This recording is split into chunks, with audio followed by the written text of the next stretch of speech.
dogs. Why is she like picky? If he sees a cat, he'll bolt. Because sometimes there are cats over there and cats over there. I was given a rare opportunity to go home with Jozef to Shanghai, China, the place he grew up, and more importantly, his family home. Family means a lot to him, which means to understand Jozef is to understand that family dynamic. I'll have intimate access, sleeping on a mattress on the floor of his bedroom, spending time with his siblings, joining family barbecues, visiting his hometown gym, and going with him for some tattoo appointments. All while Jozef decides between choosing ADCC or the inaugural Craig Jones Invitational.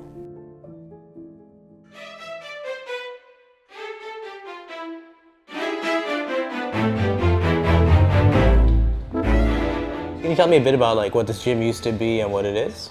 I think when I first came here, it was Absolute MMA because it was run by Kamal. First time I went to Absolute MMA was, I think, 2019 before Lachlan did ADCC. But once Kamal left and moved to Australia, it rebranded into Method MMA. And this is the Method Online part, but it's the same name. Definitely consider Method my home gym since this is where I've trained for probably, maybe not the longest, but that's where I would consider my home base. My family lives in Shanghai, and this is where I train when I'm in Shanghai. I have some of my best training partners here. And what is it that you like about this? You mentioned a few things. I mean, there's a lot of things that I like about Method. I think just the culture of training is one that's very conducive to my style of improvement, I think. Just because in the morning, there's a lot of time, ample time to drill, practice new technique, like tinker with new ideas, and then kind of do whatever it needs to be done. I don't have to follow class structure. And then when there's class, we do class. But we have a lot of that free time to be able to practice what we need to. You seem to have a really great relationship with the people here. Like yesterday, that dude came in, Snoopy, and a bunch of other people. Can you tell me a bit about him and some of the people you enjoy training with here? I mean, first time I met him, I didn't really meet him, but when I was a yellow belt, and then I was more familiar with him when I was an orange belt. Like, I actually hung out with him. So I mean, I've known him for a long time at this point, and I mean, he used to sponsor me with VHTS China and stuff like this. So I've had a long, good relationship with him. Do you feel more enthused or a bit of a chip on your shoulder or just a bit more motivated that you're coming out of China as a home base? I know you're an international dude, but like to represent this part of the world? Like, how do you feel competing on the international stage? I wouldn't describe it as a chip on my shoulder, but I definitely want to kind of show that there is a path to do this. I feel fortunate to be in the position I'm in, to be able to compete internationally now at a fairly high level and be training out of a place like this. There are a lot of people here as well who I think can do very well in international competition, and I kind of want to just show that there is a path to do that. As an immigrant who grew up in Hong Kong, I can relate to Jozef growing up in Shanghai. That familiar feeling of going to foreign land as a child, led by parents, hoping for a better life than wherever they came from, but also knowing you'll never quite truly be local, but somehow still it feels like home. We stopping somewhere here? I'm avoiding police officers. Ah, smart. Because, understand, I still have opportunities to run when I'm here. And once I go there, someone's blocking me, I'm fucked. This is experience talking. Bro, I know.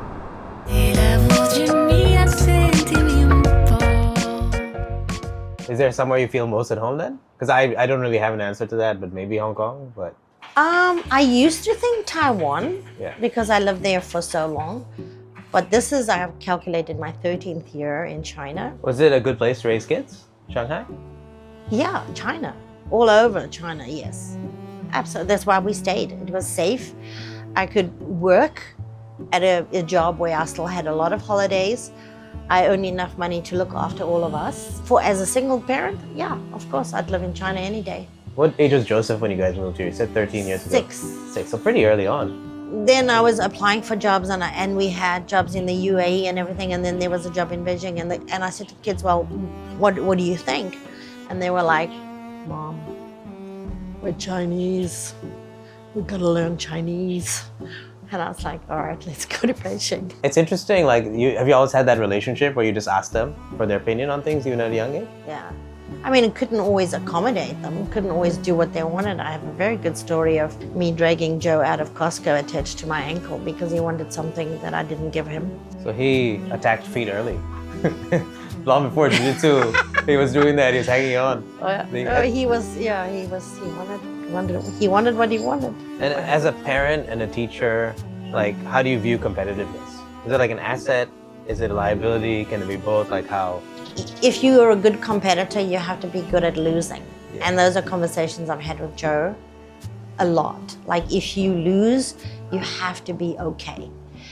Otherwise, you shouldn't be competing, because if it breaks you, then you can't do it. Like, lots of things haven't worked out for us, but we always get back up and go. Like, dust yourself off and off you go, carry on. If things don't work out the way you want, never mind, pivot and find that other direction that is gonna keep you going. I can't help but think, watching their dynamic, how wonderfully close the family is, and how much Jozef's mom and dad separating must have been a painful time, but also one that brought them so close together. Why is this girl not wearing a uniform? No, this is our club, like Romans. Oh, Romans. Oh, okay. 然后这不是我班制。This girl must be very cute. Nothing creepy about this. Nothing creepy at all. Bro, I've never had any of their 联络方式。Thank you, appreciate it. 你想看我很最难受的一个吗？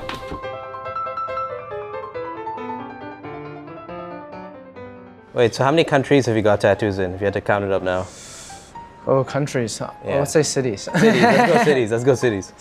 We got Shanghai, Austin, Singapore, Amsterdam.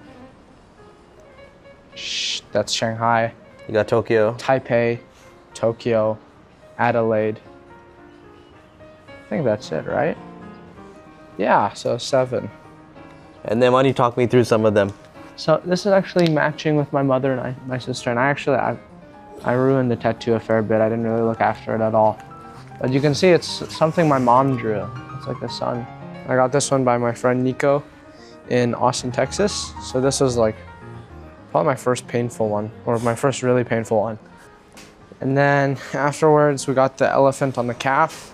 My mother really liked elephants. Like, this is something that, I don't know, we just saw a lot. She really liked them, so I thought, why not get an elephant? This was less painful than the other?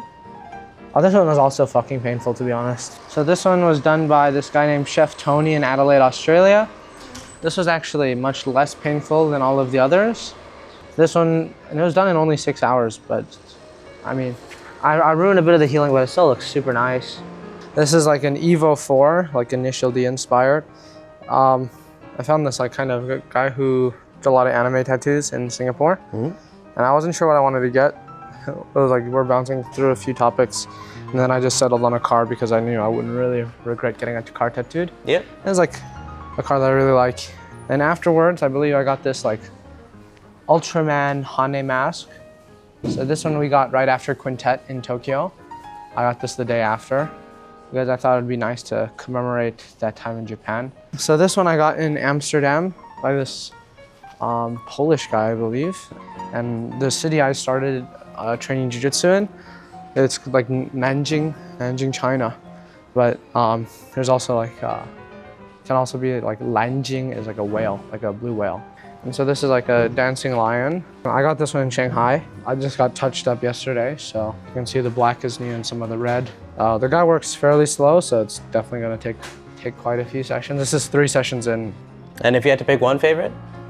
The lion one's probably, I mean, it's not finished, but it's definitely probably gonna be my favorite one. And just 'cause it looks sick. Overtime. Oh, they're going to overtime?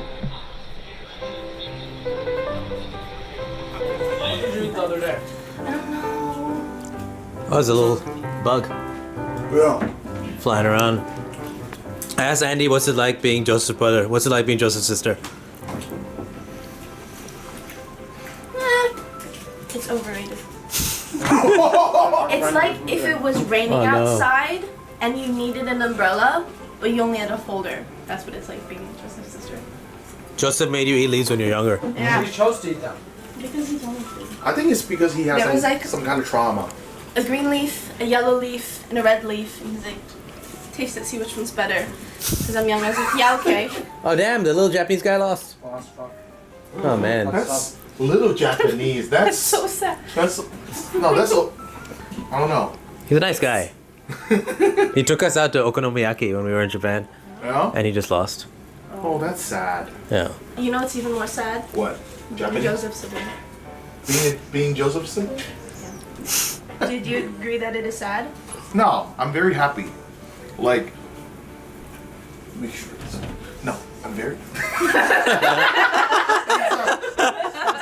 This is South African burgers, traditionally enjoyed with, And then which is made from corn, what do you mean? and biryani, which is made from tomatoes and vegetables. Okay, come on, people. You can see the diversity of culture in the barbecue, not just in the South African food prepared by Joseph's mom, but also in the number of languages they sing happy birthday in. Happy birthday to you. Me? Happy Thank you. Happy birthday, dear Andy. 祝你生日快乐，祝你生日快乐. Heel geluk, lieve Mikey, omdat jij verjaart. Mag de Heere jou zien en nog baie jaren sparen. Hey! Hey! It's the day of the ADCC Asia Trials, and Joseph's close teammate Shu is having the run of his life, smashing his way to the finals. And Joseph is losing his mind watching. Bro! Whoa! Bro! Whoa! Yes! That's points! That's points! That's it! Bro!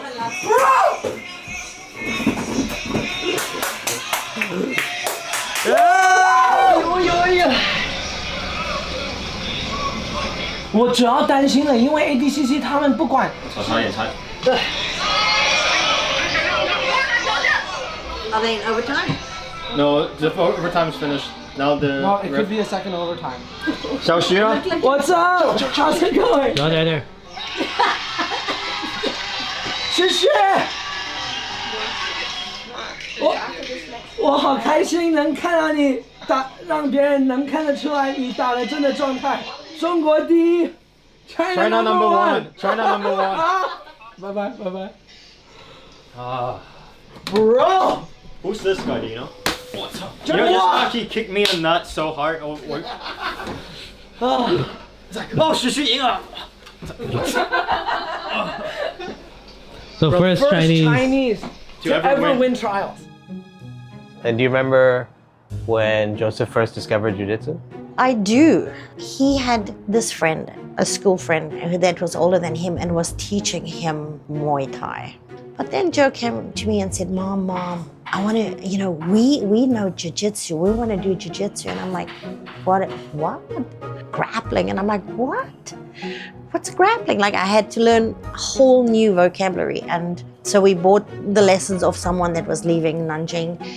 And then I realized how far away. That was the other thing. This gym was like an hour away from where we lived, one way. And so I was like, okay, you can go once on the weekend. That never happened. Once Joe started going, it was a constant, I think that's our biggest battle, constant battle of how often he could go. Within 6 months, he was going every single day. And was there some conflict at home generally about like, hey, it can't be jiu-jitsu. Just about me not getting enough sleep because he'd stay later because he'd want to talk and reflect and deconstruct everything and learn. And I don't know if he's shown you, he has a pile of journals that we almost lost those journals a few times because he'd take them with him to every competition. We had to have like a separate bag. I got to know his coach, Guillaume, and it wasn't what I had in my head, what this kind of martial art combat sport was going to be. It was about being respectful. It's about being, you know, the best version of yourself. It's about understanding your body and being a good competitor. And Guillaume would spend a long time like talking in a very paternal way to his students. And then that became Joe's community. Like his father, when his father came to visit, we'd all go there and celebrate his birthday there and go out. And that, you know, it was good. It was a healthy, and I was like, okay, he's becoming a teenager. I think Joe found a sense of belonging that perhaps because we've moved so many times, he had never experienced before. And he found his people, his community. And I think he's since discovered that that community actually exists everywhere in the world, which is, I think, for someone like Joe who likes to travel, but also likes his people, this is a win-win. That's beautiful. Because Joe has made lifelong friends on pretty much every continent. This is my displayed collection of bags. And this I've had since, I don't know how long I've had this one since, well, when I was probably like 12 years old or something like this. This one, I believe my brother got it at a claw machine. Why did you smell it? It smells like strawberries. Oh, it does smell like strawberries. This is the new favorite. This is the Belroy 28 liter trendy backpack, but in a lunar white liter venture backpack. Also Belroy. If Belroy made this have a separate laptop compartment and made it 28 liters, I would buy this. Cause no, I bought it. I would use it daily. What is it about bags that got your interest and fascination? I use them so much, but then I also think it's like you carry everything in your bag, so why not? I mean, yeah. I don't even know what this is called. I saw this in a Nike shop. Why is this heavy? Holy shit, dude. Do I still have this floss? Your favorite floss? I love this thing because you put it on your back, do whatever you need to do.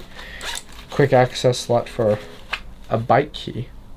We got the main compartment, which is fairly spacious. I don't even know where this, I've never seen this hat in my life. This is also my sister's closet. Okay. I believe my sister's.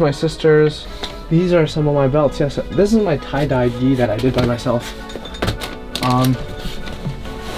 My friend Lachlan Jarrett, this actually, it faded a fair bit, but it was really sick when I did it. Oh. He gave me a free gi and then I decided to tie-dye it. But I mean, yeah, and here are my belts. It's my orange belt, yellow belt you see there. Like, not that long ago. What was orange belt? Orange belt was 2020. So, fucking crazy. Some of the ties my mom bought me and some of the ties I actually wore to school when I was in school. I wore the leopard tie with this shirt. Wow. So flamboyant. Slingshot my grandfather made me. Oh wow. What was it like growing up here in China? It's awesome. I mean, well, I enjoyed it. This room's like a museum of your life. Honestly, it really is. This is some of the stencil stuff I used to do. Oh wow. Oh yeah, you see? Fucking clone trooper. The jiu-jitsu notebooks. Alright. Your mom told me you used to take these to comp as well. Did I? Yeah. Man, don't remember. I probably didn't really read much of it, but yeah, it was just after class. I would study. What's a random page you can read? Just like one line. Elevator sweep, or you have the overhook, or you try shrimping to the overhook side. Anyways, time for some cool shit. Check this out. So this is something I used to play with when I was a kid. That was pretty fun. You can do like tricks and let's try not to hit the roof because you can unloop it and then you can catch it. Nice catch. Yeah. This also more rash guards, and this is the medals, right? The quintet medal. All these other ones.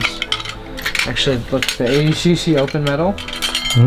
I had the thing that connected the actual ribbon, and this broke. You see, it's broken here, so I had to use like a key ring that I got from a backpack to kind of.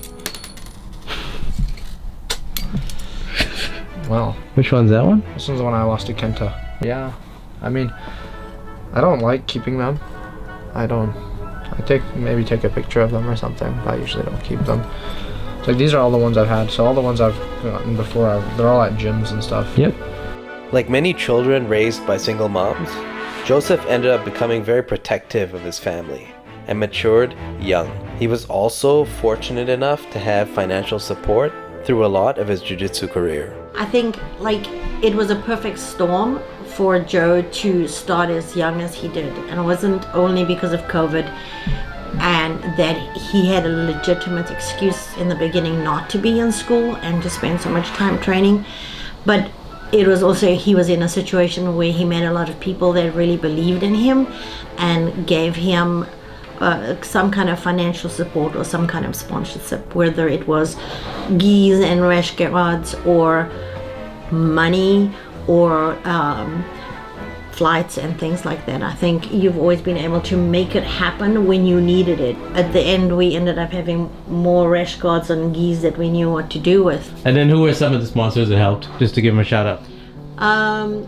Progress, VHTS. Chris West. Who's Chris West from Progress?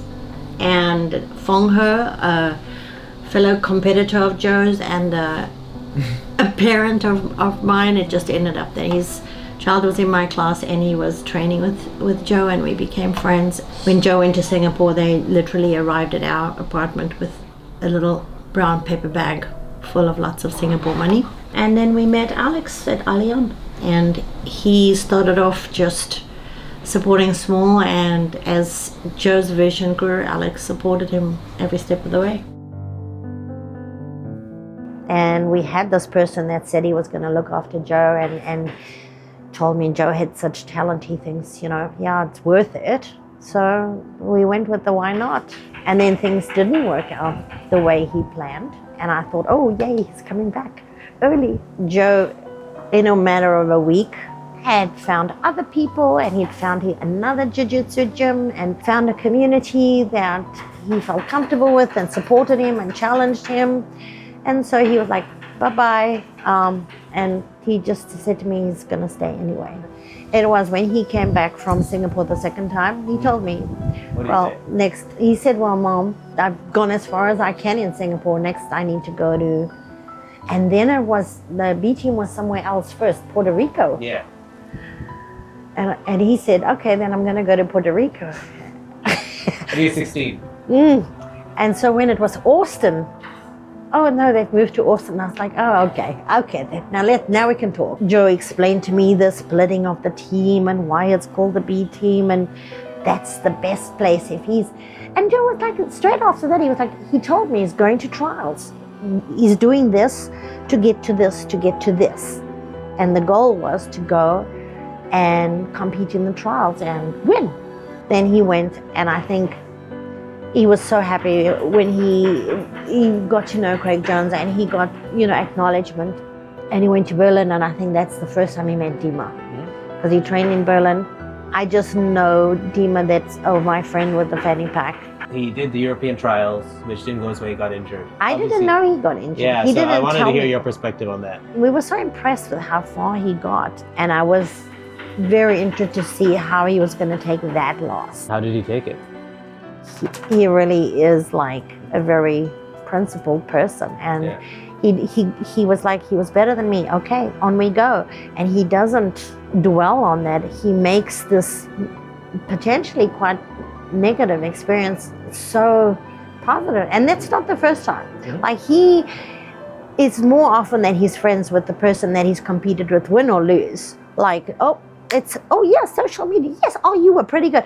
And that's what I love about jiu-jitsu, that there is this camaraderie. Like, yes, you truly, today was your day. You absolutely got me. Like, oh, that was so good, rather than saying, oh, it was unfair or this or that. Never, it's not that. It's like, oh, you were really good. Hey, what up, MTV? Welcome to my sister's crib. Know what I'm saying? I'm the sister of just the title of the sister, his sister, Jozef's sister, my sister's sister.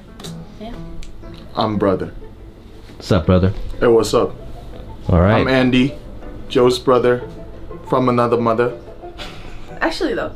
Yeah, literally. I'm Jozef's sister from the same mister. From the same mister. Oh, that's right. Yeah. Oh, wow. You guys are very good at this. All right. So as you walk in the door, you see that there are a lot of books because I don't like trees, so I like to print a lot of books. I like reading. There's books here, more books over there as well. There's definitely a collection. There's CDs. There's some Pink Floyd. There's some. Andy, what's this one? CJI. Oh, that's mine. That's That's mine. Yeah, that's mine. Tell me about this. That's mine. All right. Tell me about this album. All right, this is Biggie. Shout out to Puff Daddy. He he killed Tupac and he fucked Justin Bieber and Usher. That's my man. So here in the room we have the guitars. So there's a ukulele. Total I have 3. There's a guitar, bass, electric and acoustic of each. These are also made of trees. Yeah. I'm noticing a theme. Look at your wood furniture. Oh fuck! We have boxing gloves. I like these ones. They were made by my friend for my birthday because I like Fight Club, and so she customized them to say Cornelius and Tyler. What else? What? This furniture is moving. What's going on here? Oh, this is Sprocket. Sprocket. She is one of my dogs. She is very special. She has very big ears. And this is the other one. This is Pixie. She's not as social, but she's very smart. We have a mirror. This is Jozef and I's grandmother. And this is a signed thing from Jane Goodall because my mom used to work with her. Oh, really? That's so cool. Yes, in Taiwan. And then we saw her in the airport, and then she wrote this. Whoa. The Wu-Tang Clan baseball bat. Wow, where is this from? Andy. Yeah. I bought all random shit for her. We collect a lot of Random shit. random shit. I don't Yeah, think it's it has broken power. now. It doesn't have power. Yeah, it does. But sometimes it will go off in the middle of the night, and then you hear and Yeah. it's kind of scary. That starts out the force. Joseph's iPad, which was my mom's iPad, which I am now using because people share things, and I like, No, you just I like- call people shit. I like taking things. No, that's not true. Yeah. We have another pair of boxing gloves. We have nunchucks as well, which aren't Wow, you're really- very wait, good at this. Wait. And then, wait. Yeah, but in the fridge, it's just mainly a lot of skincare. Slightly expensive, that's why it's in a fridge. Is this Joseph's skincare or We can the see. coolest room? That's the There's shit. The a- office. It's like balcony sort of thing, a semicircle. But then we have a speed bag, other direction. Or, if you want, you can also use your elbows. Damn, this is some John Jones stuff. This is my room tour, and on the side we'll see the park. Andy does have to actually leave. Would you like to escort him out? Oh, escort? No, don't, please. That's so weird. It's like kicking me out of the house. Oh shit! It's time for you to go. It's time for you to go. Taiwan and in quarantine, just in general, like in the beginning when he first started out jiu-jitsu, he'd repeat jiu-jitsu things to himself as he went to sleep, because my room wasn't, like, it was right next door, and like he'd leave his door open, and then you could just hear him talking about jiu-jitsu with his eyes closed, getting ready to sleep, or like he'd listening to jiu-jitsu podcasts as he goes to sleep, but he'd be muttering under his breath, like, and like the leg, and it goes over, and then da-da-da-da-da. So I think there's a level of obsession that comes when you decide to talk about jiu-jitsu as you go to sleep. Yeah. I can't help but think that this whole time with his family, Joseph has had this big decision weighing down on him. Does he take his shot at the established ADCC World Championships, which he worked very hard to earn the right to attend? Or accept an invite to compete for $1 million at the inaugural Craig Jones Invitational? This is a pretty serious decision for anyone to make, yet alone a 19-year-old. So he showed me the letter on his phone that he wrote you. Do you remember receiving that letter? I don't think he gave you a heads up, did he? I just said to him, like, I want to support you. I really do. And my whole thing was, I just want to make sure you don't close any doors. Then I said, help me understand why this is the thing. I think the thing in the whole essay that I always remember and made a big impression on me is that he said jiu-jitsu is not everything, and it could have been many other things, but this is the thing that right now makes me want to live and get up every day, and this is the thing that I can really see myself making a meaningful life. I was going to ask you, so you must have been watching the ADCC European trials? Yes. What was that experience like to watch? I want to cry. I was not prepared for this. I was sitting here with Andy. We didn't realize it was going to be a whole thing. Fortunately, it was a Saturday, and I was until Sunday morning. But we were watching it together, and Lily went to sleep, and we were texting the rest of the family, like, how's Joe doing, and sending shots of, and so we were going to be okay either way. But the closer it got, like, we couldn't even control ourselves, and it was like 3 o'clock in the morning here, and we're dancing around the living room, crying, both of us, and like grabbing onto each other. And then Joe phoned us straight away. It was huge, and it's, of course, I'm super proud of him, but I'm also like, I think he set out to do something, and he did it. I had been wondering these few days in Shanghai where Jozef's head was at with regards to ADCC versus CJI. Jozef had to win one of the toughest divisions ever to earn his ticket to ADCC, so to walk away from that cannot be easy. But given Jozef's number one priority is taking care of his family and retiring his mom, I had a feeling the opportunity for that $1 million would be very hard for him to turn down. I didn't expect him to give me a decisive answer, but much to my surprise, he very much did. When I started filming this, we were very excited because Jozef Chen is going to the ADCC World Championships. Now there seems to be another option. Well, what's the other option? If the other option comes to fruition, it seems like I'll have to go there. What needs to happen for you to choose this other brand new tournament over ADCC? It has to happen, but it also has to happen in the way things are described, or which seems very likely. So. And can you just briefly summarize what Craig has described? So I believe he's trying to get the athletes paid more. So trying to create an organization more focused on paying the athletes. I believe the idea behind this is to make it like a non-profit. So yeah. And you want to get paid? It would be nice. I mean, apparently the deal is that you get $10,001 US to show, which sounds pretty awesome. And what do you get to win? $1 million. So, very appealing.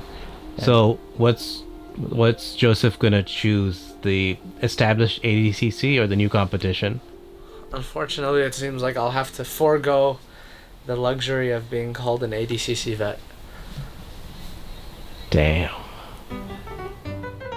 In the next episode, we follow Jozef to the first ever Craig Jones Invitational, where he will be competing against the best grapplers in the world for $1 million.